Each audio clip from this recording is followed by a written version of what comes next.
Судскиот совет ги почитува насоките од Врховниот суд кој ги прифати жалбите на разрешените судии од Скопска апелација и го врати предметот на повторно одлучување. Бара Наташа Савовска-Димитровска, една од разрешените судијки која учествувала во носењето на пресудата, со која Македонски телеком изгубил судски спор за надомест на штета од правосилно утврдена злоупотреба на монополска положба.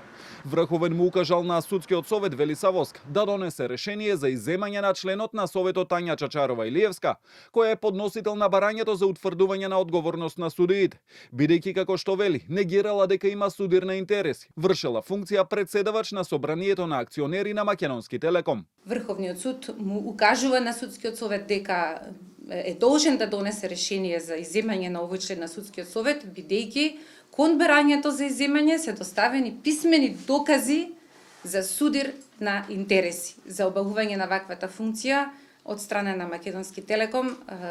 Овој член на судскиот совет, меѓу другото, добивал и паричен надоместок.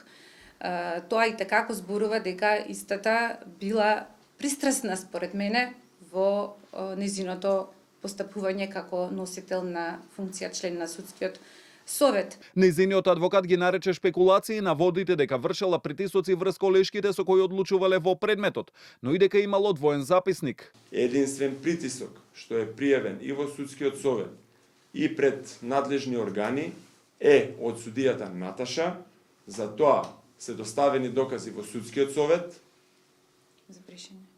за барање за бришење на веќе донесена пресуда и тој притисок е пријавен. Друга посериозна повреда која е утврдил Врховен, вели Савовска, е дека надвор од своите надлежности судскиот совет се впуштил во оценка на законитост на пресуда.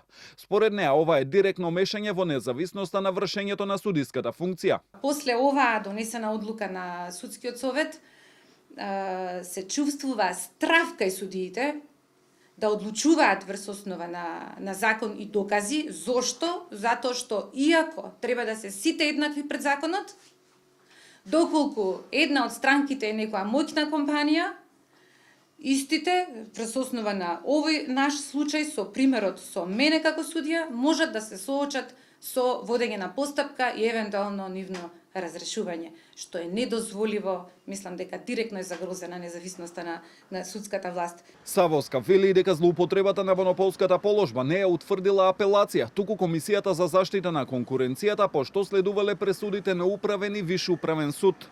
А висината на штетата од над 2 милиони евра која Телеком треба да ја исплати на штипската фирма Фокуснет, ја пресметале вештаци. Во повторената постапка пред судскиот совет за разрешувањето, Савовска очекува одлука базирана на закон, без како што рече притисоци од центри на моќ.